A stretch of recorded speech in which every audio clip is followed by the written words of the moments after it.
Well, greetings, Cap fans, and welcome to episode 208 of the Captain America Comic Book Fans Podcast. I'm Rick Verbanis, and I'm your host. I got a co-host. He's the best one out there. His name's Bob Lucius. Oh, Bruce.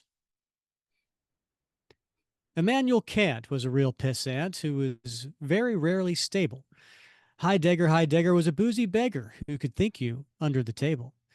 David Hume could outconsume Wilhelm Friedrich Hegel, and Wittgenstein was a beery swine who was just as sloshed as Schlegel. There's nothing Nietzsche couldn't teach you about the raising of the wrist. Socrates himself was permanently pissed. John Stuart Mill, of his own free will, on half a pint of shandy, was particularly ill. Plato, they say, could stick it away half a crate of whiskey every day. Aristotle was a bugger for the bottle. Hobbes was fond of the dram. And Rene Descartes was a drunken fart. I drink, therefore I am. That's masterful, Rick. Nicely done. Yeah, Nicely you know what done. that's from? I have no idea where that's from. Oh, okay. That is the Monty Python philosophy song. It's actually Bruce's philosopher song. And you should Google it because it's a song. I didn't sing it, but Yeah. it's it's about a bunch of Australian philosophers at a university. And they all go by Bruce. Bruce, eh? Is your name Bruce? Hey, Bruce. What does Bruce think? I don't know. What does that other Bruce think? I think And I so do recall that. Yes. and they'll go there, and then they get into the philosopher's song, which is really witty, really witty, nicely and done. you have to know the philosophy behind these guys to really truly appreciate it. Yeah. So Bob, why am I greeting you with the philosopher's song? Well, we've got our favorite philosopher on today. We do. Yep. It is Dr. Bruce White. No. That is not his name. No, it's Mark D. White, the philosopher and writer, author of many books, and including one of our favorites about Captain America. And it's a new addition to that book. So 10 years later. And so, yeah, we thought we'd have Mark back on the show for his, I think it's third appearance. My goodness. Yeah. Too many more. And he will have to get some sort of no prize or something, or maybe some prize. I don't know. Yeah. Well, we should do that. Yeah. Mhm. Bob, how are you? How's your week going? It's all right. It's okay. Busy as always, you know how it is, Rick. We're in the semester now, so I'm back teaching and taking classes, out on Speaking field of trips. professors, Yeah, and we're getting ready, big weekend, homecoming weekend. So my son asked somebody out on his first date for homecoming. I saw that he had a little Yeah, poster made up and everything. apparently that's what you do now. So No, it's all not what you the do now. It's been going on for a long, has long it? We time. didn't Oh do that yeah, in my time. You didn't have posters that dude, you haven't invited anybody out to a prom in how that's many I decades? don't think they had poster board back then. I don't know Yeah, if it had been invented yet, but in any case, yeah. So it was an exciting. My wife was, or you can imagine, she was deeply engaged in this process with yeah. the attendee's mother, coordinating things from the background. So anyway, all's well that ends well, and it's Saturday night, so we're all looking forward to that. Wait, is this upcoming Saturday? It is, yeah. Well, no time like the Oh present yeah. Oh, to I know. invite somebody to. She's got to get a dress for God's I sake. know, I know. I think they were all planning on going anyway. It's very. My son hangs out with. He's got a couple of friends that are guys, and they've got 5 or 6 that are girls, and they all pal around. And Hmm. so, they all were going anyway. So Yeah. Yeah. I hear you. Yeah, there's always the it's not uncommon for girls to go with a bunch of other girls and right, yeah, yeah. yeah. So Bob, I will get into we do have a birthday to celebrate this week. So if you're listening to this episode when it comes out in the beginning of October, October 2nd, just a few days later, October 6th is the birthday of comic royalty, one of the Kuberts, and that would be Adam Kubert. And you're asking, like, well, wait a minute. I thought Andy Kubert was the one who did Captain America. Well, that's because you probably didn't read the Coates Captain America series that came out in 2019. Adam Kubert did a six-part story in that. It was Captain America 7 through 12 and was called Captain America of Nothing. So anyway, Adam had done some Captain America work, so we wanted to wish him a happy birthday. There you go. Happy birthday, Adam. Bob, the other thing we have to get through, and this won't take very long, is we did, oh, I don't know, just a couple episodes ago we did this thing called the Captain America Fantasy Draft. Oh, we did. Yeah, Yeah. and we asked our listeners to go on the Facebook page and to vote, and Right. they voted, and so that's over. Anyway, so for next episode, what we're gonna do is Oh, hey, hold on a minute there, Rick. yes, yes, I Bob, noticed yeah. you didn't mention the results. You sort of Oh, well, Bob, it's really not glossed so on by. much about, who won, who Did lost. everybody have fun? Yeah, Yeah, right. yeah. We This all get a trophy, right? do we all get a trophy? I'm not so sure Yeah. about that. Well, Yeah, I don't remember that from the previous two times. But in any case, yeah. oh, well, yeah. All right. So, uh, I did not do a hat trick. I did not win three in a row, Bob. Oh no! Yeah, Don't say. yeah. That's okay. Well, and listen, I'm just having fun. But no, Yeah, you want me to go through the results? yeah. Let's do that. I Okay. got to be honest with you. I haven't looked recently. Really? Yeah, Was when you say recently, was this after, like, you haven't done it since you were cheating, or since you cheating. you It's not a rule if it's not written down, Rick. Oh, okay. It's true. Apparently, apparently on this next one, I'm going to have to be so crystal clear You will. and Yes. drum tight, Yes. because you're Yes. going in there and you're like, I'm gonna change the order of my story thing here, because it makes more sense, Uh, It has no practical impact other than clarity. So, yeah, yeah, yeah. All right. Whatever rule works for you after the fact, Bob. So so anyway, the winner is, you know what? Wait a minute. Maybe we should build a little suspense oh, here. yeah, do this. Maybe we should start with last place and go to Yeah. first place and build All some right. suspense. What do you think? Yeah, that sounds Yeah. good. Yeah, Okay. that always works. All right. Well, in last place was Bob. Okay. All right. Fair enough. Fair enough. But it was close. It was close, Bob. Mhm. You had 14% of the votes All right. for your story, All right. and then at 15%, again, very close, Mhm. was Matthew. Okay. Good. Yes. Yeah. So you guys were neck and neck for in terms of votes. Mhm. Then I came in second place at 24%, Okay. right? And then first place was none other than Tom Boyd, our friend from across the Atlantic. Uh, Preparation he Tom. he got 47%. He got Yeah. double the amount of votes that I got. Yeah. So kudos to him. It was fun. I mean, listen, no one put more into No. this than Tom. Nobody has ever or ever will. Yeah. Yeah. he was So he was awesome. yeah, he didn't quite understand that we were supposed to give an overview of our story, Yeah. and not like A, panel by no, panel, a page by novel page. novelization. Yeah. Yeah. So because he couldn't get through it, in his 4-minute allotment, which I think you said ended up being almost 5 minutes, Yeah. um, he decided to do this really nice It was illustration, awesome. and he posted that to give himself more explanation of his story. So, Yeah. Yeah. listen, I love the enthusiasm. I do too. I do too. Very creative. Yeah. Very creative and very committed. Yeah, absolutely. So, kudos to you, Tom. Yeah. Well deserved. You definitely won this draft. So, uh, again, kudos. Yes. You're gonna like challenge him to a rematch Uh, next time around. yeah. Episode I mean, listen, if we want to draft four.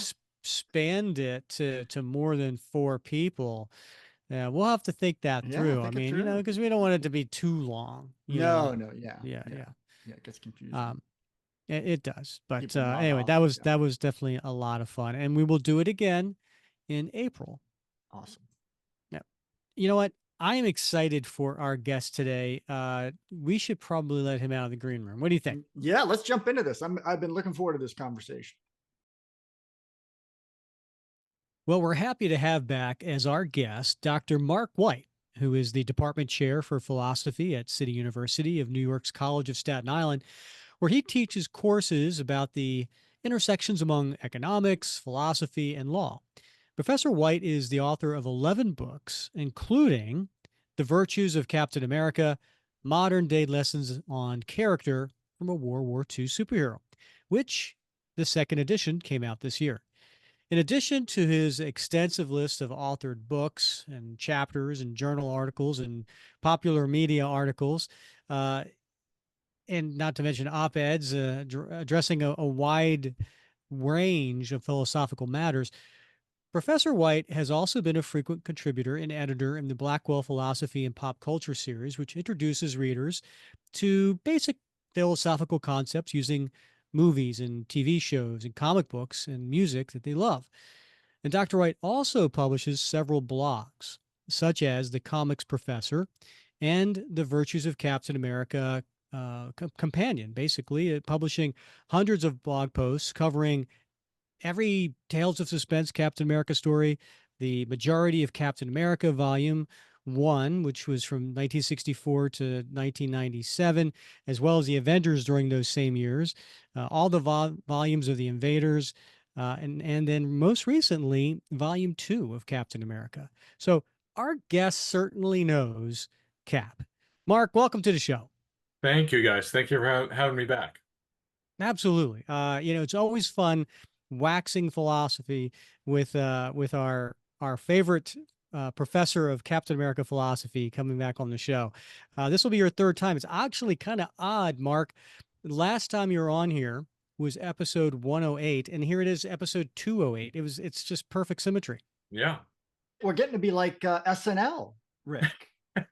That's You Well, true. know, actually, there's a couple other podcasts I've been on 5 times, and I asked them both, really? when do I get the jacket? Yeah, You I know, know. I feel like there has to be something, right? you guys have 2 times to go. Well, we had you back on the show originally back in episode 30, and that was we had a lot of fun discussing a lot of topics that you covered in your book at that time, which is, by the way, fascinating read for any Captain America fan. If you have not read the book, do yourself a favor and pick that up. And the book covers through volume 7, and which ended around 2014. And then when we had you on an episode 108, you talked about you were in the process of starting to work on the next edition of this because you wanted to get into the next 10 years of Captain America.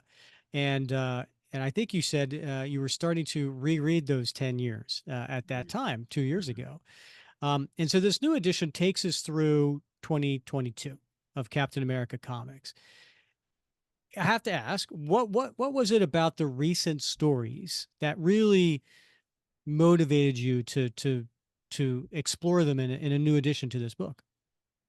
Well, it was 10 whole years since I finished. I think when I finished the last comics that I could put into the first edition, I think I added a couple references in the copy editing stage. I don't think Captain America was out of Dimension Z yet at the beginning of Rick Remender's run, Volume 7. I don't think he knew that Sharon Carter was alive yet. So we had the whole rest of that run. At the end of that run, of course, Captain America becomes aged when the super soldier serum is eliminated in his blood, passes the shield on to Sam Wilson. And he started his on and off relationship with the identity of Captain America. So that was the first thing. I want to discuss, is I want to add substantive content about Sam Wilson into the book. And then the second thing was just the additional adventures that Steve Rogers went through over the next 10 years. Of course, he got his youth back pretty quickly after Secret Wars. And then he, of course, infamously became brainwashed by the Red Skull to become a Hydra operative. And so that whole Secret Empire storyline that spawned out of that was pretty much the second huge event in the comics that I wanted to cover in the book. And so, I mean, there's updates sprinkled throughout the book with new examples and new citations because obviously it's been 10 years of comics. A lot of stuff's happened over the last 10 years. But those two events, Sam Wilson becoming the first really, permanent replacement or companion Captain America to Steve Rogers, and the whole Secret Empire episode, which of course was very controversial, very shocking to the comics community, especially Captain America fans. Yeah, I have to say, it's always a topic of oh, I don't know, Bob. What would you say? Turmoil, nail, teeth gnashing.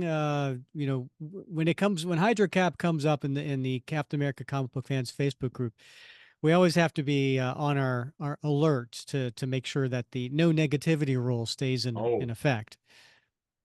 Yeah, I mean, as you pointed out, Mark, this is one of the most prominent additions, I think, in your revised edition to the Virtues of Captain America. You spend quite a bit of time, looking at that Nick Spencer run where the Red Skull uses the sentient cosmic cube Kobik to basically reprogram Cap's memories and his ideology and turn him into this fascist leader, the Hydra Cap.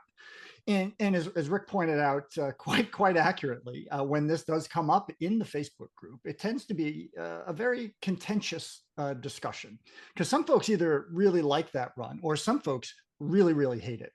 And I get it. It is sure. quite a departure from what we're used to seeing. But you lean pretty heavily into this with the extent that you analyze Hydra Cap and his take on some of the virtues that maybe we are used to seeing in the Steve Rogers Cap, but sort of play out in a very different way. Right. So I want to ask you, I mean, your thoughts on Spencer's run. Was it an aberration in the Cap mythos, or is there something that we can learn about Cap and his virtues by looking at the mirror universe version of him?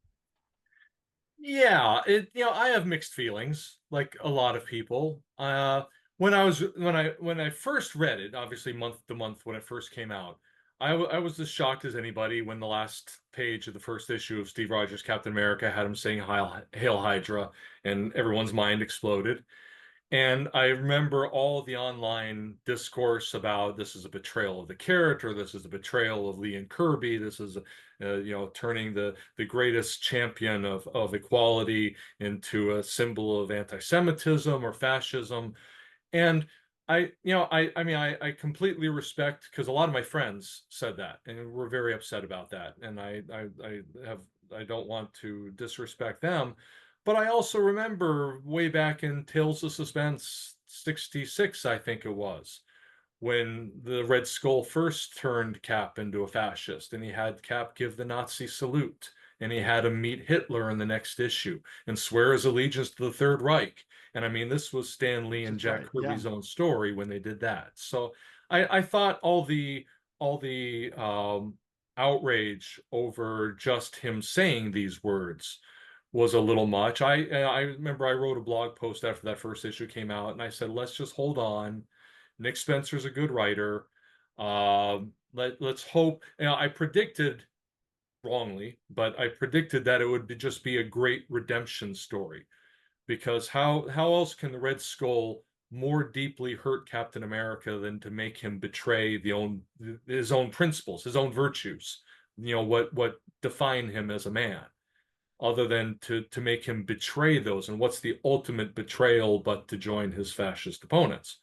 So I was hoping it would be similar to what happened in Dan Slott's Superior Spider-Man when Doc Ock took over Peter Parker's brain, became the superior Spider-Man for a while, but then the little sliver of Peter Parker's personality that was still in his mind fought its way back and took his mind over from Doc Ock at the end.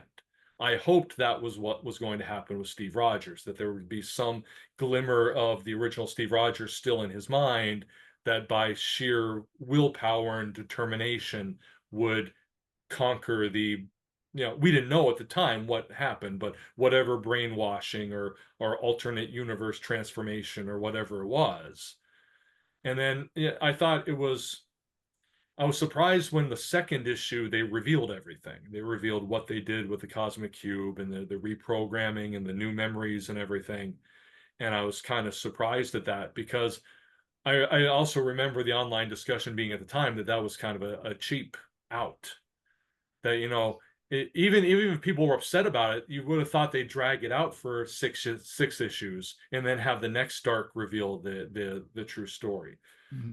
But I guess they just didn't want people to be upset that long. Or, of course, we know the comics are written months ahead of time. It's not like they could have rushed the second issue out. But it was a strange choice of timing.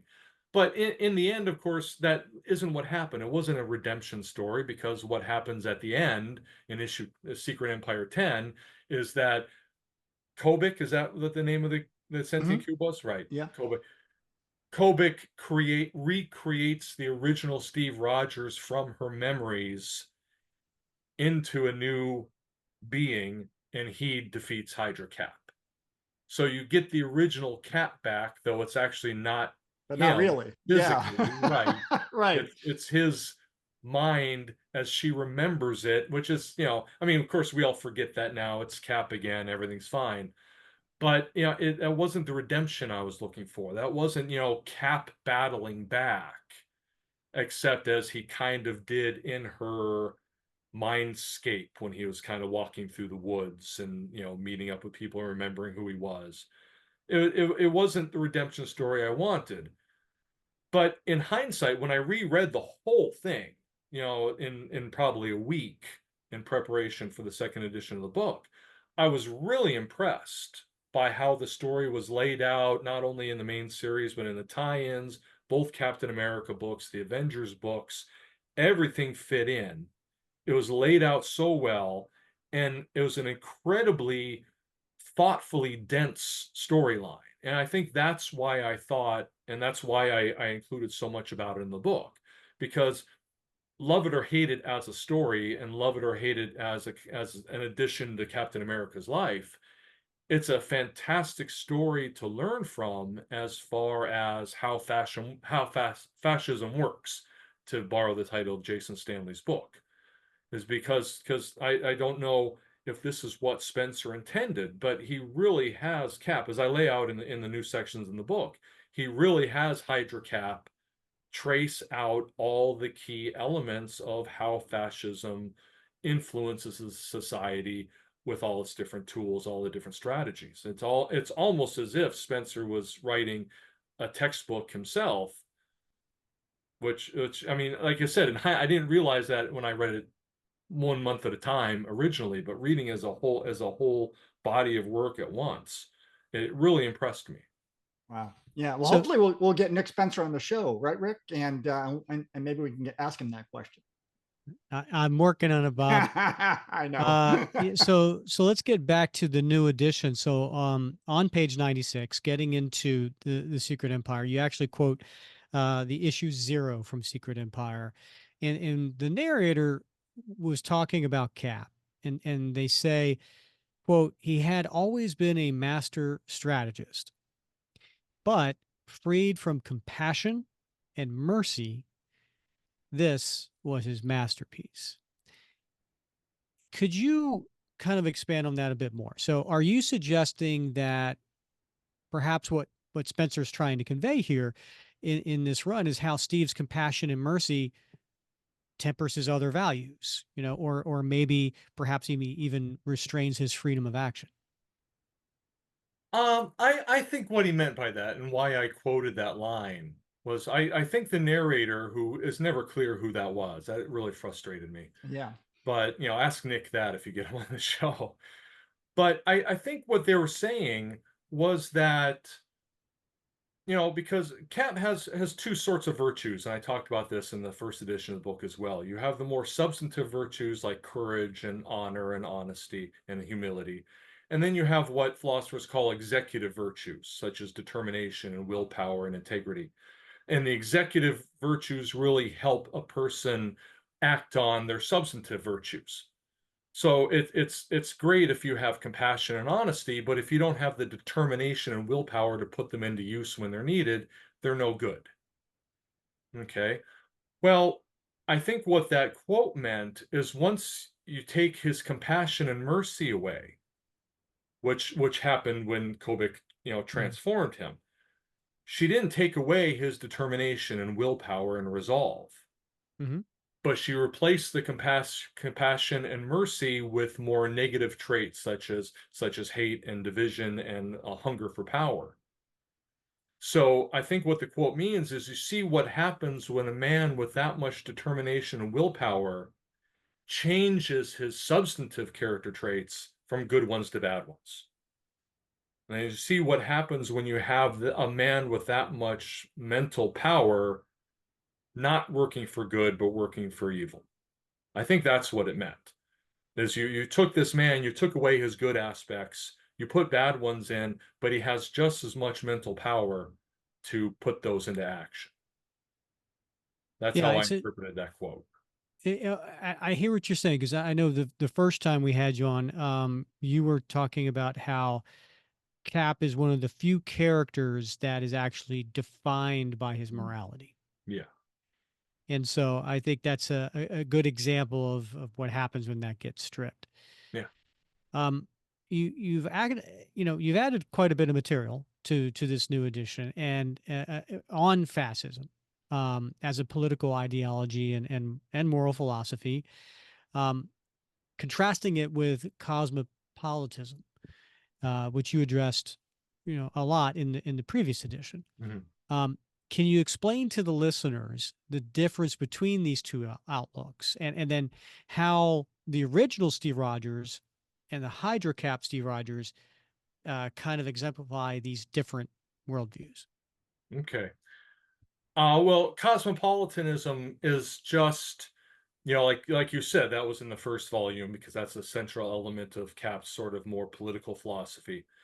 It's just a belief that all countries, all nations, all peoples have value and deserve consideration and respect. I mean, you can love your own country, you can believe your own country is the best, but a cosmopolitan also believes that other countries have value, deserve consideration, deserve respect.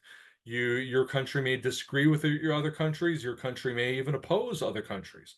But that's a matter of politics, that's a matter of government. So you don't necessarily have to have anything against the citizens of other countries, even if you're currently in opposition to the government of another country.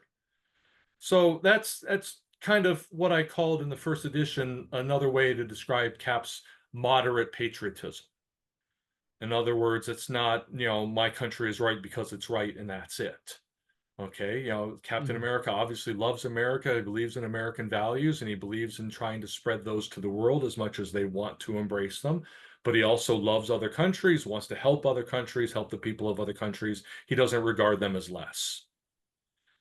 And that is contrasted most directly with nationalism. I'll talk about fascism in next, but contrasted most directly with nationalism, which is kind of the more extreme version of patriotism that says, my country only. My country is best, not because it has the best values or not because it has the best policies or not because it treats its people the best, but simply because it's my country. Mm-hmm. It's more like, supporting your local sports team because it's your local sports team. Even if they stink one year, you're still going to support them because they're your team. Really, there's no rational argument for why your team is better than another team, except insofar as they win more games. But you just love them because they're your team. Okay, I but it think doesn't mean you you lost Bob in necessarily. that reference, Yeah, I don't know Mark. what you're Yeah, talking about. So. he doesn't follow sports, so Okay, all right. well, I'm not a big sports guy either, but But the whole idea that, when you're a sports fan, whatever sport it I is, let's say it's yeah. baseball, when you're a baseball fan, you love the game. Of course, you root for your own team, but that doesn't mean you necessarily hate Well, other teams. even if you have a rivalry, even if it's like the Mets and the Yankees, of course, Mets and Yankee fans don't like each other, but they don't actually hate each other. At least most of them don't. Right. Okay. And when you're an American or a citizen of any country, you love your country, you support your country, but you don't always have to think your country is right. You can think your country is wrong once in a while. Okay. That doesn't make you any less of a patriot, just, because you can assess your country relatively objectively. I don't have my glasses on. I can't see what that is. I hate the cowboy. That's one exception. That's a good exception. I'm sorry. I could you speak up a little louder? I was my hat was a little too tight here.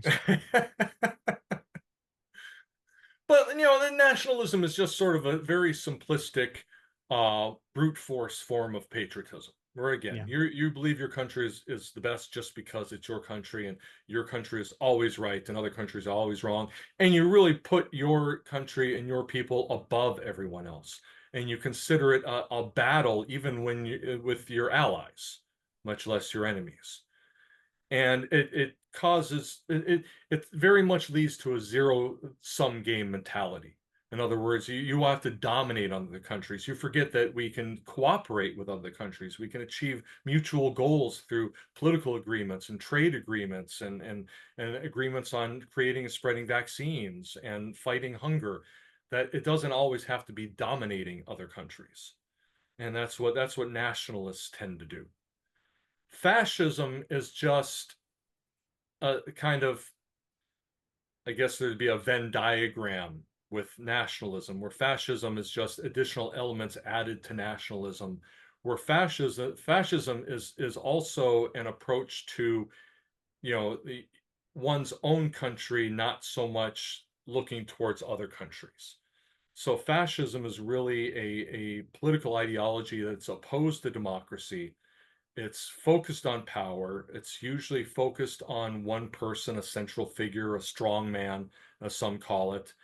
And that strong man usually comes to power through dividing the populace into us and them, where us are the chosen people, us are the ones that the powerful people prefer and support, and they anger those people against the other, them.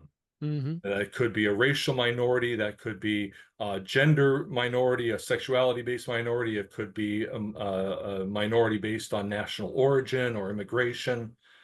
But the fascist usually succeeds by dividing the populace and again setting the in-group against the out-group and stoking fear, stoking hatred, stoking violence. And by that way, the fascist leaders get the loyalty of the group they prefer and use them to help oppress the group they don't. And then usually they do this by calling back to what Jason Stanley calls historian, scholar, or philosopher, scholar of fascism, um, calls the mythic past, by calling, we can restore the golden age, we can restore Mm-hmm. our wonderful country to what it used to be before these other people got too much power, too much consideration, whatever. Well, Back when the us, the preferred, the in group, were rightly dominant in their terms. let's circle back around to that idea a little bit later, Mark. But I do want to ask you. I want to drill down a little bit on that about this methodology of division, right? Because there's actually a pretty good conversation that takes place. I think it was in issue 17 of Steve Rogers' Captain America, and it's when the Hydra Cap is he's consented to an interview with a journalist by the name of Sally Floyd, Who also interviewed Steve Rogers during the original Civil War. right, right. And they got the same artist to illustrate both issues, which I thought was just fantastic. Oh, I didn't realize that. Oh yeah, it was the art, Raymond Box Okay. was the same artist who illustrated that issue of Civil War Frontline, where Sally Floyd interviews. Of course, Mm-hmm. back then Captain America was underground. He was leading the Rebel Avengers against registration. But she arranged the interview with him, and it was that same artist that illustrated the issue 17 of Steve Rogers' Captain Yeah. America, with her interviewing now Hydra Cap. All right. All right. I Well, just my mind was blown when I saw that. I said, "Oh my gosh, they put so much thought into this." that's some attention to detail. Yeah. Yeah. No, it's a great conversation, right? And of course, some things that have been made off limits to Sally, but Mm. in the course of this interview, it does tend to surface, I think, several differences between the Hydra Cap and the OG Cap, if I may. And one of I'm those, sorry, Bob. I'm sorry. The what cap? the OG, Okay, Bob. yeah, You know how old our listeners are, right? the original.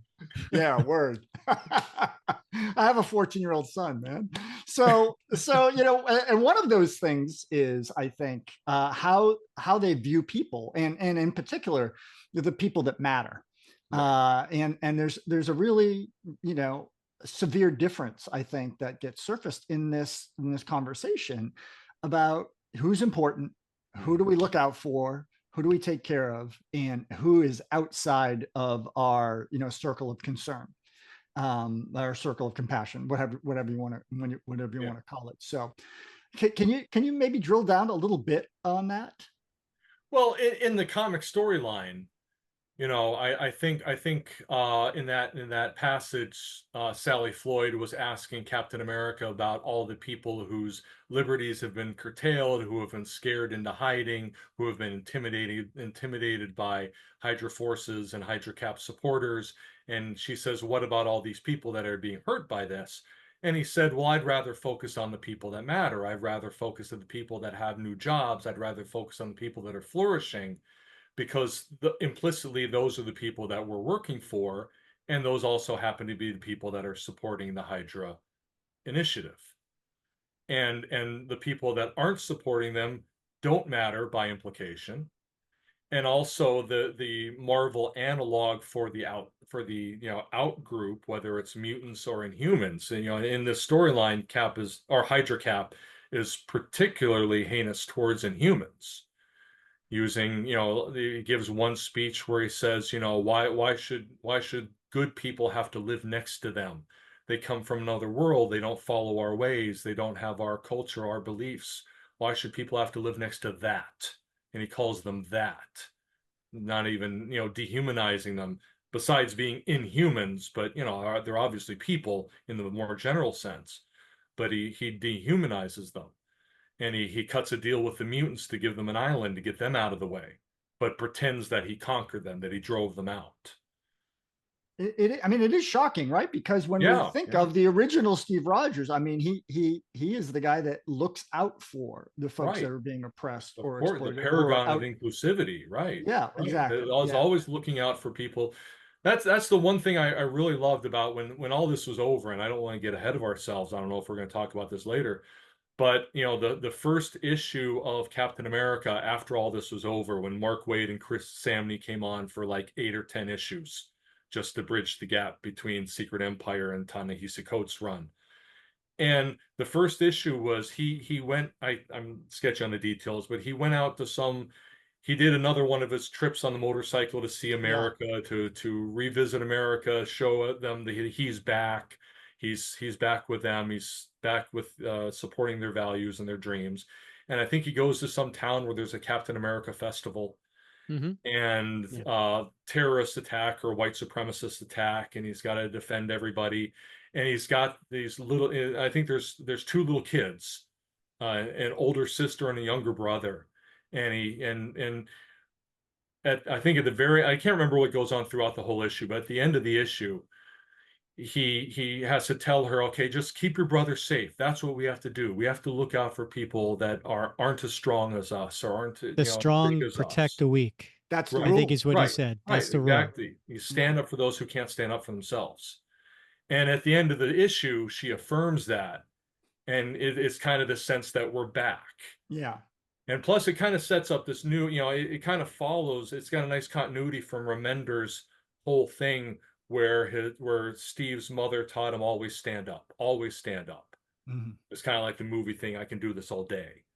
And Right. then, he kind of enhances that, because that was implicitly stand up for yourself, don't get beaten down, always get back up.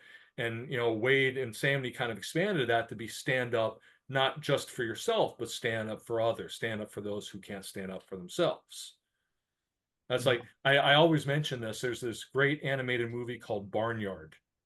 It's on the surface a very silly movie about the Hmm. animals in a barnyard, and they're all of course talking and walking around, and they have a little civil society, and their leader is one of the cows, who's voiced by Sam Elliott. So he's got the deep authoritative voice, and he's trying to raise his son, who's this bratty, impetuous teenager, just wants to party and have fun. But he's got this great line where he says, and he for some reason he says man instead of cow, but I guess that would be silly if he said cow. He says, a strong man stands up for himself, a stronger man stands up for others. Except it's Sam Elliott. I mean, Sam Elliott Yeah. saying it, so it's much better than Mark White saying it.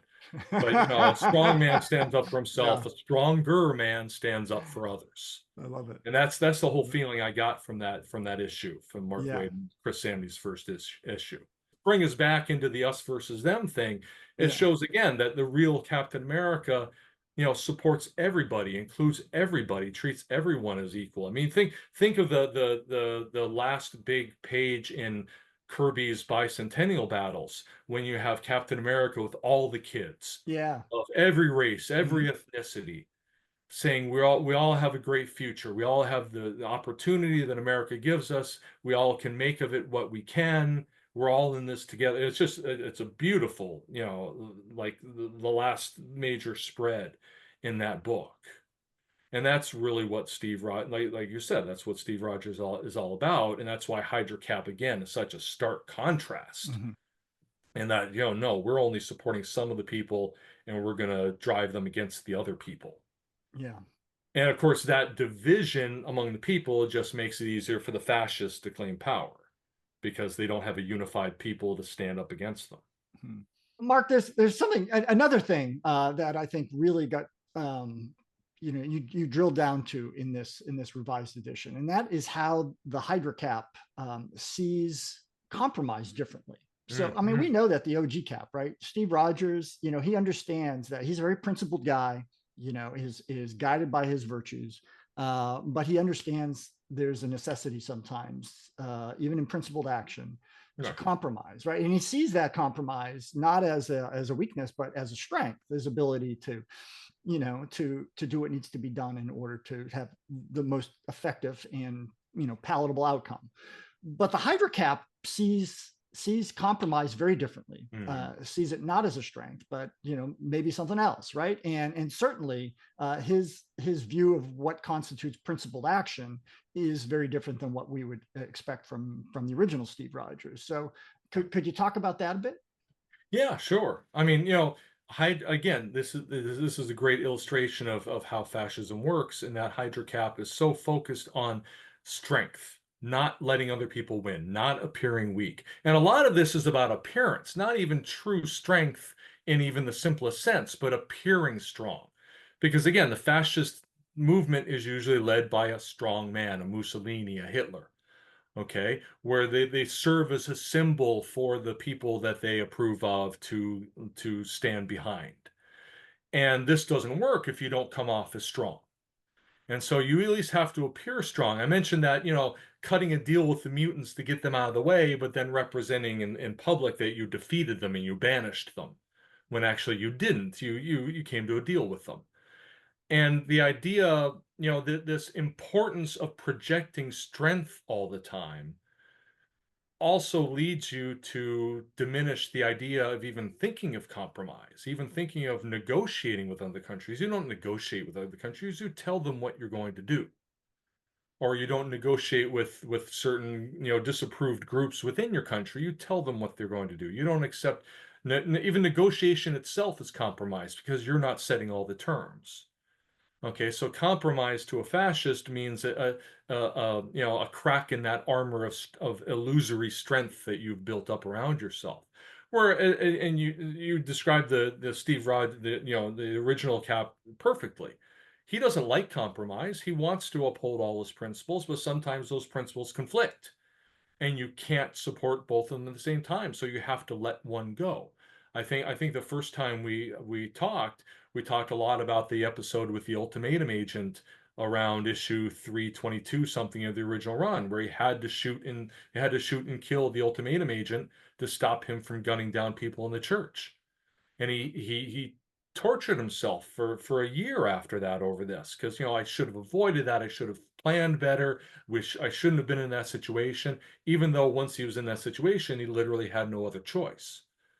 So he realizes he has to compromise, but I mean, you said it very well. I don't think I could say it better. He recognizes that compromise as part of strength because he sees strength more holistically. He says he sees strength in terms of doing the right thing, even if it may seem weak, even if it may seem like compromise. The importance is doing the right thing and being strong and helping others and supporting others, and the whole, stronger man looks out for those who can't look out for themselves. That wouldn't be strong to a fascist. A fascist, thinks they look stronger by beating other people down. The OG Captain America thinks he's stronger, or feels stronger if he helps other people up. So Yeah. I love that they pointed out, because that's one of the I hate to keep using Starkist. I don't want to give Tony any more royalties than we have to, but yeah, that's one of the starkest distinctions between the Right. two. Is Yeah. obviously they both have their ideas of strength, but they're completely different. Yeah. Well, there's one more I want to mention, and you talked about it a little bit earlier, and it's this idea of the golden age, right? This Mm, mythical history. And again, if this story does and you do a really nice job in the book contrasting, I think, even though maybe not explicitly but certainly implicitly, you contrast how the Hydra Cap views history with the original Cap, right? Because the original mm, Cap's a man out of time, right? He's lived right. history, right? And he's faced now with this realization that he's not going back, right? It's not the MCU, Right. and in Mark Waid's Man Out of Time miniseries, the president tells him, Oh, I you're love not that. going back, right? Yeah. So you're stuck now. And so you can continue to sort of reify history, or you can choose to adapt to the modern world. Mhm. But the Hydra Cap takes a little bit different tact, right? He creates this illusion of Yeah. history, and in all fairness, the history that he remembers is is Kobik's reprogrammed history, right? But it's this idea that a golden age of history is what's going to unify the followers. Right. And so can you maybe drill down on that a little bit, because I found that really fascinating, the way that you explored that in Oh, the well, thank you. chapter. Thank you. Well, yeah, that's I mean, real world fascists invent this mythic past to motivate their followers. The world used to be ours. Now it's theirs. We have to take it back and create this golden age when we were in charge and everyone listened to us. Even if that was unearned privilege, that was right because it's what we deserve. And what Hydra did in the story was actually, you know, changed that memory in Cap's mind, but then imposed it on everybody else once Hydra took over the world. You changed the textbooks, you changed the lessons in school. If anyone questioned, wait a minute, I thought the Allies won World War II, well, that's what they wanted you to think. Hydra actually won. We're correcting the record. We're bringing truth back. Like the And we're grand illusion, right? right, That's, the I think, grand what they illusion called they it. called Yeah. it. And they and of course, to do that, fascists have to suppress journalists, they have to control education, because they can't let any objective measure of truth interfere with their imposition of their own version of truth. And the Steve Rogers, the OG Cap, he recognizes history, and he certainly remembers some of it nostalgically, but he also remembers the darker aspects of it. Like you mentioned, Mark Waid's Man on a Time miniseries, when he Mhm. goes back to the past to look for Bucky after the war ended, and he notices things that he didn't necessarily notice when he was part of that world. He didn't notice the racism that he didn't pick up on. He didn't notice the sexism that now he sees because he's gotten used to the relatively modern world. And so he realizes the past wasn't a golden age. It has generally gotten better, even if not for people like him, than for people who were neglected, racial minorities, sexual minorities, etc. And says their status in society has been lifted up. And of course, that's what the dominant group fears. Is they again, it's this zero sum game mentality where the dominant group feels they're losing if the oppressed groups get a little more recognition, a little more respect, a little more status. Okay, but Cap sees that as a good thing. The idea that history bends towards justice, that slowly society improves. Again, this is the process and progress that fascists fear, and they want to turn back. So while Cap may look back at certain aspects of history fondly, he realizes that the world wasn't all great back then, especially not for everybody, and especially not for the people that he now wants to help lift up. So after Secret Empire is over, there's you mentioned already, right? The Mark Wade, Chris Samney run that takes place. And so they talk a little bit about the American dream. And this is another part of this new edition that you beefed up in chapter 6, talking about the American dream. And there's a fallout from the Secret Empire, right? So there's the um, kind of seeing that the American dream means different things to different people. Mhm. And so we see that, there's a scene there where the original Steve is talking to the Hydra Steve in the detention center. And at that point, the Hydra Cap reminds Steve Mhm. that a lot of Americans went along with Mhm. Hydra. And not because they were forced to, right? Right. Just because they were sympathetic towards, the cause, or and even if not Hydra, then at least for what Hydra's version of the American dream was, right? Which centered Right. around security and prosperity. Right. And For then, some. For some.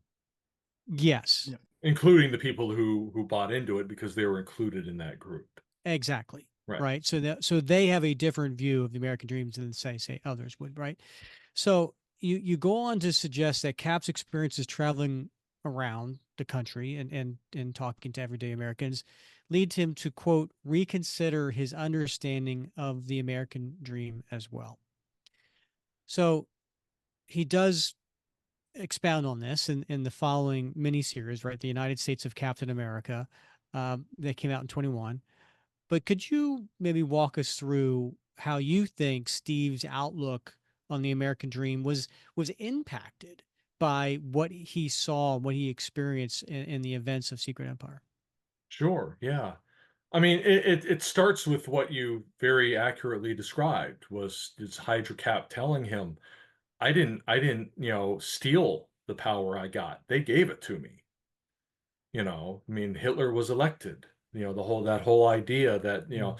fascists don't take their power. They build support and gain it democratically, and then once they're in power, they then weaken the democratic process so they can retain power. And we saw that in that great conversation between Steve and Hydra Cap. And then we see it also, there's a storyline in Ta-Nehisi Coates' run where where he and Sam go to some factory town where the descendants of Hydra are kind of building another fascist movement, promising that, economic progress will be kept for real Americans, quote Hmm. unquote. And Steve kind of wonders what was real America when Pearl Harbor was attacked. We were all upset.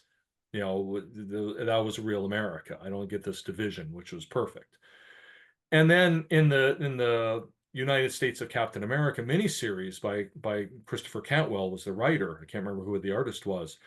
But the first issue starts out with, I mean, I couldn't quote enough of this. It's just brilliant. The first 5 or 6 pages are just this inner monologue of Captain America reflecting on all these events that happened and how they've made him view the different ways that people see the American dream.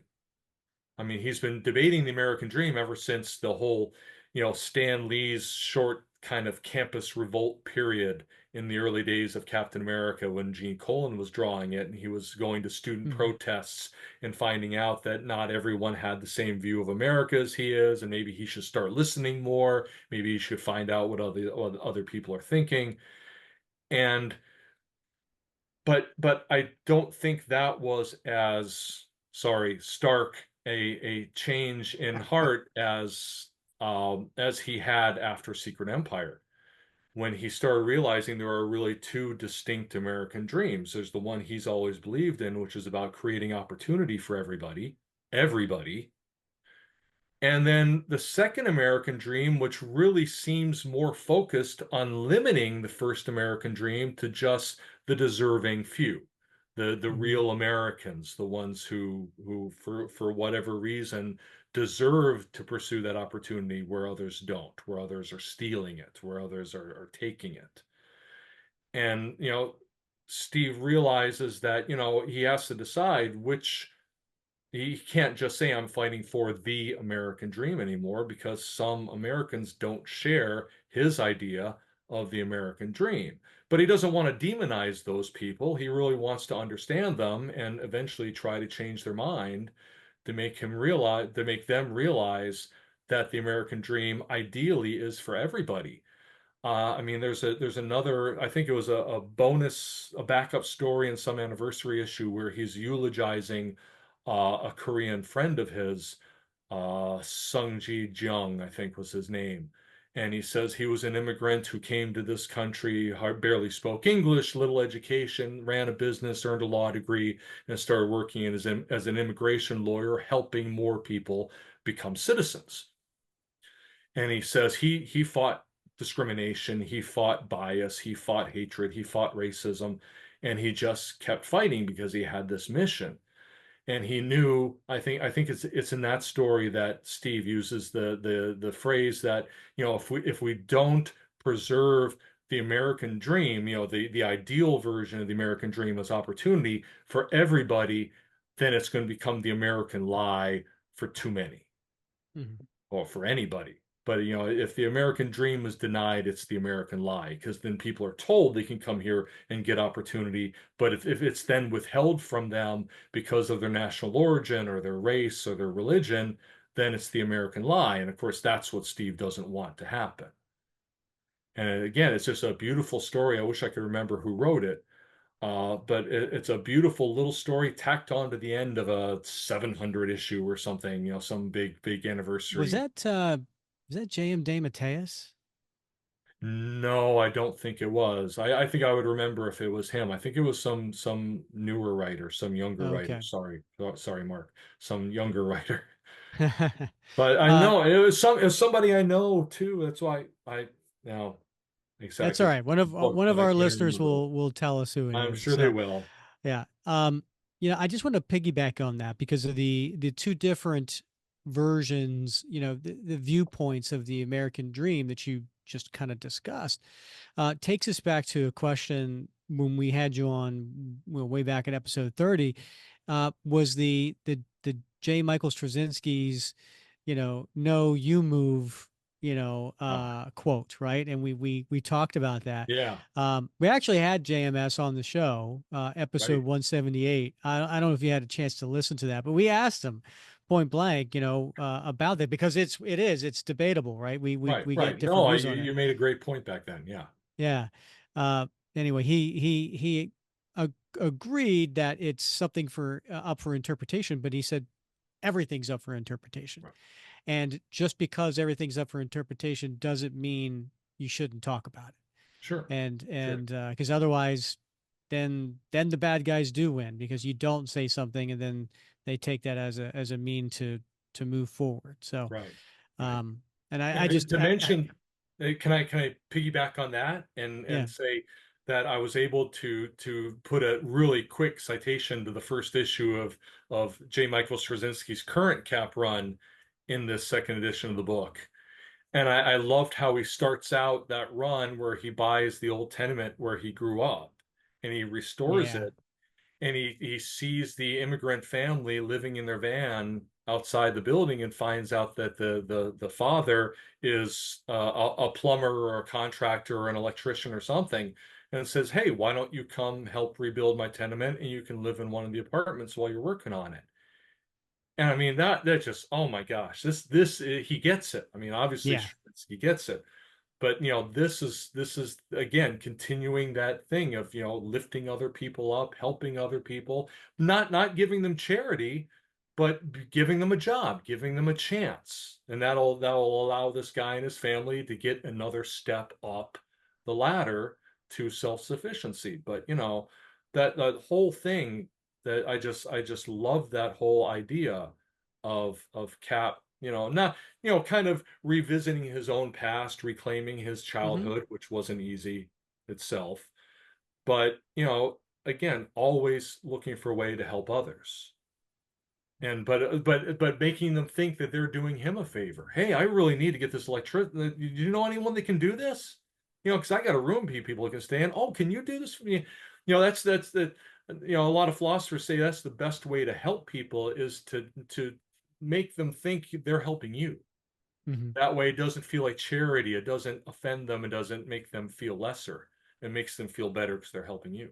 Yeah. And he does that masterfully. Just in the first issue, the whole run has been fantastic. But the first few issues, where he's really reaching out to the local community and building ties among a wide variety of people, that really touched me. Plus all the scenes of young Steve, between the period where his mom died and he became Captain America, kind of confronting the growing Nazi movement in America and already standing up to them, Yeah. even Yeah. long before he was, Captain America, but just scrawny Steve Rogers going to these Nazi rallies and standing up to them and saying, "What are you saying? Why, how can you hold this? Who made you right?"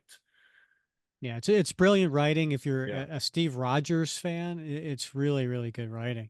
Mhm. But listen, we have been talking way too much about Hydra Cap. There's more to do your new edition than just Hydra Cap, such as Sam Wilson, as you mentioned before. So Exactly. but I'm going to turn it over to Bob so Bob can ask about Sam Wilson, because we feel like we're not giving him enough, Yeah. love here. Yeah. So definitely, it's worth picking up this new edition. If not for the Hydra Cap stuff, but certainly for the addition to Chapter 7, where you really do take a deep dive into Sam Wilson's turn as Cap, right? Mm. And contrasting the different ways that Steve Rogers and Sam maybe see that mantle differently, and what it Mm. means to be Cap. So I like what you've done, because you sort of do a brief discussion of some of the other guys that have worn that mantle, that have taken it on over the years. But then you did really spend quite a bit of time talking about Sam. And one of the things I really liked was you talked about the role that Sarah and Joseph Rogers played in shaping the moral foundation of Steve Rogers, and how they continue to influence his view of what it means to look out for those people that need help. But Sam, had very different parents with different experiences and a very different childhood. And Paul and Darlene Wilson influence him in very different ways. And so he comes to the role of Captain America with a very different perspective and a worldview about what that job means. So can you maybe talk a little bit about how that difference falls out between the Rogers family and the Wilson family? Yeah, well, I mean, I actually wish we knew more. I mean, I love it when writers focus on Steve's parents, even though that was not a necessarily a happy period in his life. His father, I think, was more of a cautionary tale to him. His father was one of the millions of Americans that lost their job in the Great Depression. Unfortunately, he didn't react to it well. He fell into alcoholism. He beat Steve's mother, unfortunately. And he started blaming others for his problems rather than picking himself up.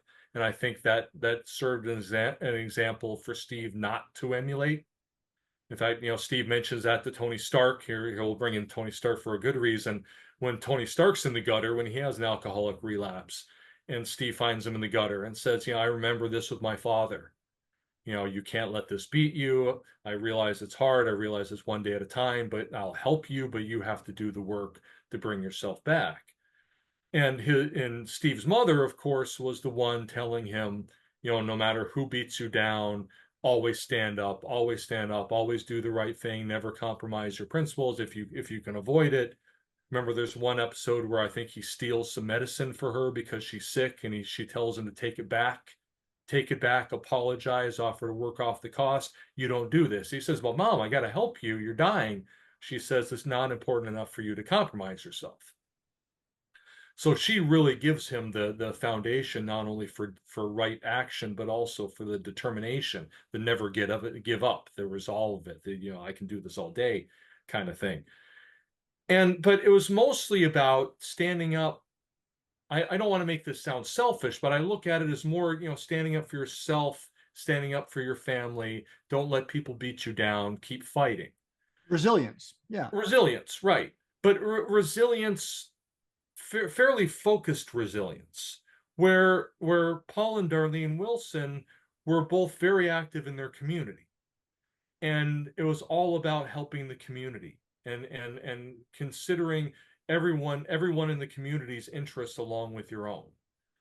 When Sam lost his father was intervening in a gunfight and tried to get the gangsters to stop fighting, and he ended up getting killed in the fight. And Sam lashed out at his mother, said, "Why did he do this? Why did he leave us? What did he gain? Why was he helping them and forgot about us?" And she had to tell him that he was, you know, helping others. He was serving the community. He wasn't just thinking of himself. And unfortunately, he wasn't thinking about us. He was thinking about everybody else. And that's what you have to do. And that's part of also the fact that they're living as Black Americans. And they, at the time, you know, and then it hasn't changed completely, but, you know, very oppressed, even more than now. And they had to stick together. Now, and I'm surprised that this wasn't emphasized more with the Rogers family too, because of course they were Irish immigrants, and I'm Right. sure they had the same strong ties within the Irish community, because you know most immigrant groups that came to New York City in the early 20th century gathered in enclaves in the Irish neighborhood and Italian neighborhood and Polish neighborhood. So you'd expect the Irish immigrants to have stuck together, but you know who knows? Again, we don't know that much about Joseph and Sarah Rogers. So maybe that will be explored in a later story. But we know that Sam, you know, both his parents were extremely community minded, and this led to Sam becoming a social worker himself. And even when he becomes Captain America, he is decidedly more proactive on social and political issues than Steve Rogers is.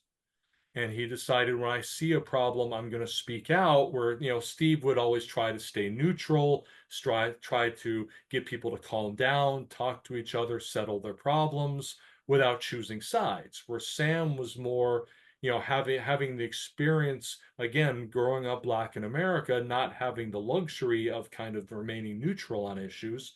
Sam was more ready to step in and say, okay, this side's right, this side's wrong, knowing that many people would disagree with them and would even disagree with the thought that a Black man was pronouncing on these issues for everybody else. But you know that proactivity that Sam reluctantly embraced but came to embrace, mainly inspired by his parents, because you know how you know my parents would never have given up a fight that they believed was right.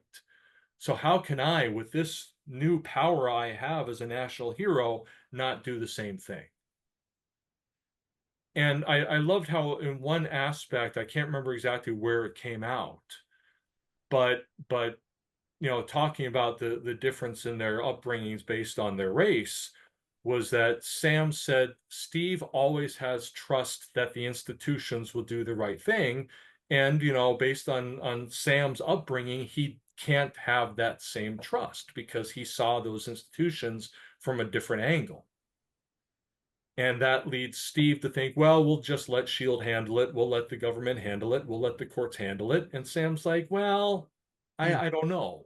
I don't know if we can trust that these institutions will do the right thing, because that hasn't been Sam's experience or his community's experience through his whole life. Yeah. Well, it's worth the price of admission just for that extra material in chapter 7. So, I Oh, mean, I think thank it's a you. really profound analysis, and I encourage everybody to, you know, to read it, because if you don't appreciate Sam Wilson as Captain America yet, I think you will if you read that Wow, chapter. that's great. Thank you. Okay, Bob, chapter 7, whatever. I want to talk about chapter 6 and why that's important. Because Mark referenced something in chapter 6 where he cites the first of Timothy Snyder's 20 Lessons of Tyranny, which was do not obey in advance. Mm. In other words, don't unquestioningly invest too much trust and faith in our leaders. And, whether that's any type of authority figure or even like Cap, a moral exemplar. Mm. Hydra Cap was able to rise to his power because people, even his colleagues, his fellow heroes, looked up to him and they trusted Steve to be the good guy, and they were willing to give him unchecked power without ever stopping to really critically question his motives, his agenda.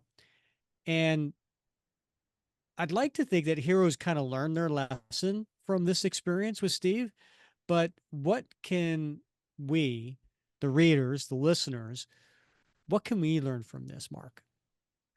Yeah, well, that's a great question. And that reminds me of something I learned from my parents, who, taught me many things, but perhaps the most important thing and what's lasted with me, much to the disappointment of anyone I've worked for, is never automatically obey authority. Always question authority, always question what they tell you to do. Not menial little things, not, go, write this report or something, but when they tell you to do something you think is wrong, you have to stand up and say no. Or, convince me why this is the right thing to do. Don't just tell me to do it. I don't think I should do this. And so, always, the I remember I saw a screening of a movie once called Compliance, which was about Yeah, it's a freaky. a real world incident in Ohio where a man was calling into fast food restaurants claiming to be a police officer, saying, "Oh, you have an escaped criminal in your restaurant. You need to listen to my orders, and we'll come catch him." And so they'll talk to the manager and they'll say, "Oh, you have to lock the doors, you have to do this, you have to do that." And it makes sense at first. And the managers, "Oh, yes, sir, of course we'll do that. Okay, what do we do next? What do we do next?" But it gets so twisted, soon after that, where he's actually saying, "Okay, bring your assistant manager in, and you're going to have to start kissing them." And it gets into deviance. I mean, It deviance did. in the Yeah. fact that this is not what they should be doing in a place of business. But the idea that this happened so gradually and these orders evolved so gradually, and people just kept their automatic obedience to authority through it all. And that's why the movie's called Compliance, because this was a dramatic interpretation of these real world events where people did this just because they're so used to doing what they're told, especially when it comes from a valid authority. And after the screening was over, they asked, or the one of the people leading the post screening discussion said, "We were all raised to do what we were told." And I kind of look around, everyone's raising their hand, and I'm like, "What? Who?" I wasn't. I was raised to question, except when my parents told me something to do. But anyone Right. else, they would say, if it seems wrong, then say something. Hmm. That's wrong. I'm not going to do that, or convince me why I should do that. And I mean, after Secret Empire is over and everyone realizes this, even Captain America says, people should have questioned, me, should have questioned Hydra Cap. They shouldn't have gone along with it. I mean, you're absolutely right in that Hydra Cap exploits Captain America's sterling, unquestionable reputation to help him acquire all the power. I mean, he would say, put me in charge of Shield, I'll fix this. Give me this government authority, I'll fix this. Give me these, suspend habeas corpus, I'll fix it. And I would say, okay, Captain America, of course, Captain America will do this. Only And he can fix it. what? Only he could fix it. Oh, right. And of course, Yeah. he builds this expectation, partly by stoking these fears of things that aren't happening. And then, of course, only I can fix it because it doesn't actually exist. That's another, fascist ploy. But the idea that, even there's quotes in the book from Sam and from T'Challa saying, it's Captain America. Why would we question Captain America? If there's one person I can believe, it's Captain America. And by the end of the story, you're exactly right. They learned that they took this too far. And if anyone, no matter how much you respect or admire them, says something that seems off, you have to consider, yeah, I usually trust this person, but this doesn't seem right. And you have to realize that nobody's perfect. And even if someone is genuinely admirable and genuinely deserving of respect and some benefit of the doubt, you always have to keep a little bit of skepticism in your mind to say, wait a minute, that doesn't sound right. Maybe they were having an off day. I remember in being in a meeting once with a colleague that was always generally a decent guy, and one day he just starts cutting off people when they're saying stuff. And some of us thought, well, boy, that guy's turned into a real jerk. And then others of us were like, maybe he's just having a bad day. Was it Kobik? Could have been Kobik. Could have been Kobik. Who Could have been knows? Kobik. But the next time we had a meeting, he was back to normal. So I figured he's just having a bad day. It doesn't make what he was doing right, but it doesn't make him a bad guy for having one bad day.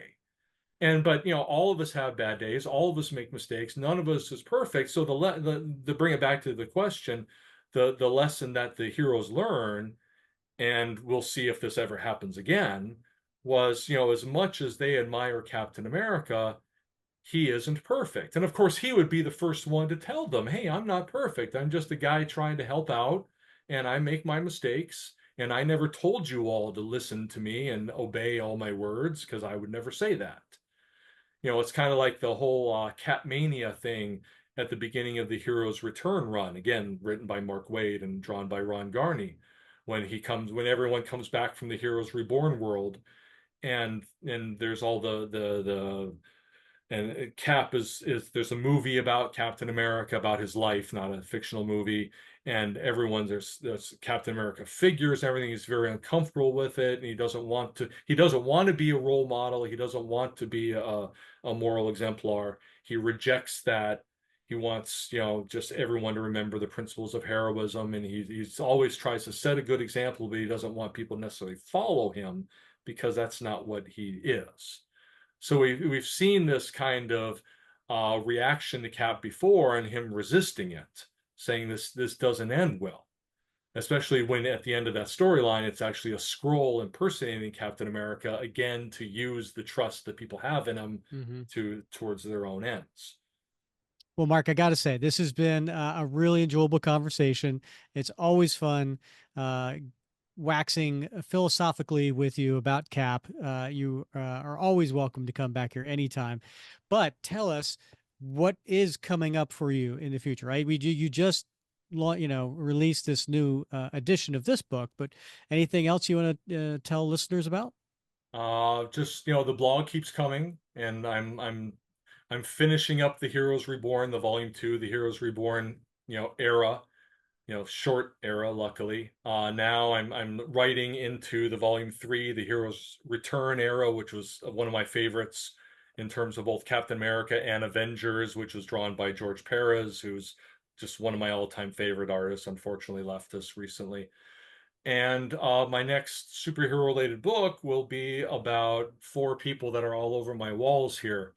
The stretchy guy, the invisible woman. Well, that's literally her name, but the Fantastic Four. So Yeah. Right. I've reread everything. I've taken literally hundreds of pages of notes, which now I have to try to sort through. And it's the same process with every book, try to sort through, collect themes, put ideas together. And that's both the most creative part of the book, I think, as well as the scariest part, because until I find that connecting thread or that narrative that flows through, what is it now? 60 years of stories, more than that. No, yeah, 60 years of stories, 65, whatever. Until I find that, then I don't have a book yet. And so I have to, until I find that, I've got the haystack. But instead of finding the needle in it, I have to find the needle and the thread to go through the haystack and make sense out of this mass of stuff. All right, you know what? I don't want a dime for this, okay? But I'm going to tell you right now, the thread for Fantastic Four, family. Well, yeah, but no, that's the thing. They're a family, not a team. They're adventurers. They're not heroes, and that's great. But I mean, that's been said, and that's been explored by a lot of people. And it's hard for me to find anything to elaborate philosophically about that. So I have to look for other things, ethical things, existential things, identity things. I think there's going to be a lot of stuff in there about Reed's approach to science and the way he thinks about science and the way he incorporates ethics into how he does science and the way that he puts knowledge at the top of the pedestal as opposed to Doom, who acquires knowledge for power and conquest. So the whole idea of the value of knowledge, I think that's going to be a part of it, but that's going to just be a part of, I imagine there's going to be a section for each character and philosophical topics about each character, and then probably sections about different storylines and other characters and stuff. And plus, what I find most fascinating about the Fantastic Four is, you know, except for the Thing, on occasion, none of them really work well as solo characters. And replacement members work well for a while, but they never stick around. It's those four. And they fit so well together. Except for that robot, right? What was the robot? Was that Herbie? Herbie. Herbie, Yeah, Herbie yeah. the robot. But and I've actually this is probably the one aspect of the book I've done the most work on is but I don't know if it make a good book, but you can actually look at each pair within the team, and each pair has a unique relationship. So Reed to Sue, and Reed to Johnny, and Johnny to Ben, and Johnny to Sue, and Ben to Reed. I mean, all those pairs within the four have their own unique relationship, and no one of them is lesser. And it's really the whole idea of the whole being greater than the sum of the parts. That's absolutely the case, but it's also a whole that can't be changed that much, and that's fascinating to me. I don't know really what to make of that, but it just amazes me and always has. The first time I read through the whole run was about 10 years ago, and I wrote an article for another website called The Cultural Gutter, and just said how this is amazing that there is this kind of stability. I mean, the Avengers change members all the time. The Justice League changes members all the time. The Fantastic Four, partly because they're a family, always stays the same and always lasts and always stays relatively positive. I mean, most of the members have died. They've all gone through tragedy. Sue lost a kid. They've been through all this tragedy, but they always stay optimistic. It's never, that title has almost never become dark and dismal. Which again is amazing. Given most superheroes, path through despair and born again and all this stuff. It's not amazing, Mark. It's fantastic. Fantastic. Yes. Yeah. So when is the book coming out? Because the movie, I know you like to tie it in with the movie. You just answered your question. The movie comes out July 25th of next year. The book will comes hopefully out. be out a couple months before that. That's the pressure. Yeah, I gotta say, yeah. I I'm felt talking to you guys instead. I felt bad because I know that this new edition for your Captain America book was supposed to tie in with the release of the movie. And then the movie got moved from, this summer to now February of 2025, but your book still came out. Well, the publisher actually gave me the option. The publisher was great and said, we have the book done. We obviously plan to publish it this year. We can either do that and go ahead, or we can hold it until closer when the movie comes out. And I preferred to have it out sooner, of course, because I wrote it. I want to see it. Plus, my original thought was not to tie to the movie, but was to be a 10th anniversary update. So for that purpose, I wanted it to come out in 2024. But I mean, if they wanted to hold it till the movie, I would have completely understood. It would have been an agonizing wait to have this thing done and not see it because they've got to hold it for the movie. But, luckily my publisher was, like I said, gave me the total choice about that. So, I mean, I have a chance to promote the book as the 10th anniversary update with podcasts like this. And then I have a chance when the movie comes out, I'll do something else. I'll probably focus whatever promotion I do then on the additional Sam material, because Sam is the lead character in the new movie. Well, it is the Virtues of Captain America, a modern day lessons on character from a World War II superhero. It's blurring it, isn't it? Oh, Yeah. there it goes. And this is the second edition. And so highly recommend everybody to go check it out, even if you got the first edition, because there's so much extra material. And then also don't forget to check out Mark's blog, thevirtuesofcaptainamerica.com to get updates. Mark, always a pleasure. Thanks so much for joining the show. Thank you, guys. This was a great time. Thanks, Mark. All right, Bob. That was a lot of fun having Mark back on the show. Always fun. Getting into philosophical discussions around our favorite character. What'd you think? I had I had a ton of fun, Rick. I enjoyed the first time we talked to him. I enjoyed the second time we talked to him. This revised edition adds so much more material.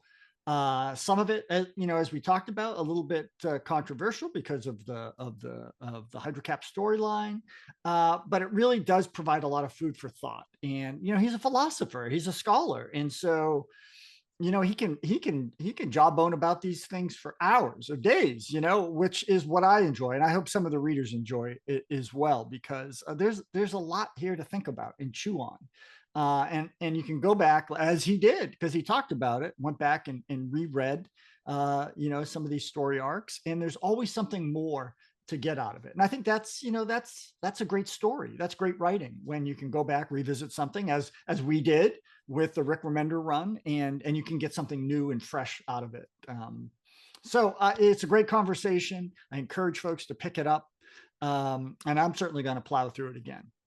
Yeah, speaking of going through it again, in preparation for this, I wanted to go back and re-listen to episodes 30 and 108. And I was at the gym this morning, and I'm working out, and I'm listening to the podcast, and I'm just really enthralled by it, right? I'm really getting into it. And then I've done the workout. I'm in the locker room, and I'm it's time to take a shower before I head off to work. And I get into the shower. I still have my earbuds in. Oh my goodness. I was so into the conversation that I was just like, I get into the shower with the earbuds. I was like, oh no, what do I do now? Yeah, right. Yeah. So check it out. If you really, want to have a great listen, check out episode 30 and then come back for episode 108. Bob, next episode, we are going to come back to our ongoing long tail story of the Secret Empire. So we're going to review part 3, which is Captain America 172, which came out in 1974 by Steve Englehart and Sal Buscema. So we're going to be covering part 3 of the Secret Empire next episode. Oh, that's great. Those long stories are really fun, because for a lot of us, we haven't read them in a really long time. So for us, it's great to get back into them and have a chance to digest them again with maybe a different set of eyes, older eyes. But I think for a lot of listeners too, who haven't maybe read that in a while, maybe it inspires them to pick up those stories again as well. Yep. Well, Bob, as always, been a lot of fun wrapping cap with you. Indeed. I can't wait till next week. All right. He's Bob Lucius. I'm Rick Verbanis. And if you don't mind, please rate, review, and subscribe wherever you listen. If you're on YouTube, give us a thumbs up. And we always love hearing your reviews, whether it is on Spotify or Apple or even in our Facebook page. So until then, thank you for listening to another episode of the Captain America Comic Book Fans Podcast.